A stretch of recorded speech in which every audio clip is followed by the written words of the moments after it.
Question number 23. Which statement about electromagnetic waves in a vacuum is correct? Okay. So electromagnetic waves. What is electromagnetic wave? Velocity. Light is nothing but the electromagnetic wave whose velocity is equal to c. Right. Amplitude is inversely proportional to velocity. No, you cannot say anything about this. Frequency is inversely proportional to wavelength. Let us understand that V is equal to F lambda and F is equal to V by lambda. Okay. Here it is c divided by lambda. The velocity of light will not change in case of an electromagnetic wave in the medium air. So as a result of this, so F is inversely proportional to lambda, right? F is inversely proportional to lambda. This is correct.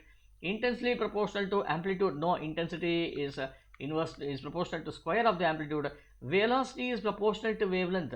Velocity is proportional to wavelength provided that the frequency is constant. Okay, if the frequency is not constant, this cannot be argued. Because why frequency cannot be constant? Because it can change with respect to different colors, right? So as a result of it, the F multiplied by lambda will be a constant. So this is also incorrect. So thus you can see frequency inversely proportional is the correct answer. B is the right answer.